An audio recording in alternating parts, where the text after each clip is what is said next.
നോമ്പായി കഴിഞ്ഞാലേ നമ്മളവിടെയൊക്കെ വീടൊക്കെ മൊത്തത്തിൽ ക്ലീൻ ചെയ്യും. നനച്ചുളിന്നാണ് നമ്മളവിടെ അതിനൊക്കെ പറയട്ടാ. അപ്പൊ ഇക്കൊല്ലം നനച്ചുളിക്കാനായിട്ട് ഇതാ ഞാനൊരു ടീമിനെ വിളിച്ചിട്ടുണ്ട്. ഇവരാണ് ക്ലീനിങ് ആർമി. ഇവരുടെ ഹെഡ് ഓഫീസ് നമ്മുടെ കോട്ടക്കലിലാണ് കേട്ടോ വരുന്നത്. ക്ലീനിങ്ങിന് ആവശ്യമായിട്ടുള്ള എല്ലാ ആധുനിക മെഷീൻസും ലോഷൻസും ഒക്കെ ആയി ഇവരങ്ങനെ ക്ലീനിങ് തുടങ്ങി.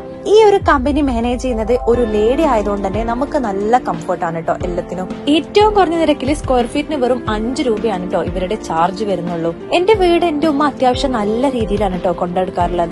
പക്ഷെ ഈ ഒരു പൊടി കണ്ട് ശരിക്കും ഉമ്മ നെട്ടിപ്പോയിരിക്കുകയാണ്. നമ്മുടെ കണ്ണെത്താത്ത കയ്യെത്താത്ത ഭാഗത്തൊക്കെ ഒരു അഴുക്ക് പോലും ഇല്ലാണ്ട് അത്രയും പെർഫെക്റ്റ് ആയിട്ടാണ് കേട്ടോ ഇവര് ക്ലീൻ ചെയ്യുന്നത്. ഷോക്കേസിലെ ഓരോ സാധനവും എടുത്ത് തുടച്ചിട്ടാണ് ഇവര് വെക്കുന്നത്. ദാ ഈ റൂം കണ്ടില്ലേ, ഇതിലെ വിൻഡോ തുടക്കാൻ കഴിയാറേ ഇല്ല. അത്രയും ഉയരത്തിലാണ് ഇതുവരെ ഇവര് കയറി ക്ലീൻ ആക്കി. എന്തിന്, നമ്മുടെ വീട്ടിലെ വാട്ടർ ടാങ്ക് വരെ ക്ലീൻ ആക്കിയിട്ടാണ് ഇവര് മടങ്ങിയത്. ഇടയ്ക്കൊക്കെ നമ്മളെ വീടോ ഓഫീസോ സ്ഥാപനങ്ങളോ ഒക്കെ ഇവരെ വിളിച്ചൊന്ന് ക്ലീൻ ആക്കുന്നത് നല്ലതാവും. നമ്മൾ ഭയങ്കര ഹാപ്പിയാണ്, നല്ല സാറ്റിസ്ഫൈഡ് ആണ് കേട്ടോ. ക്ലീനിങ് ആർമിയുടെ നമ്പർ ഇതേ ഞാൻ താഴെ കൊടുക്കുന്നുണ്ട്. ഒന്ന് കോൺടാക്ട് ചെയ്ത് നോക്കൂ, തീർച്ചയായും യൂസ്ഫുൾ ആവും.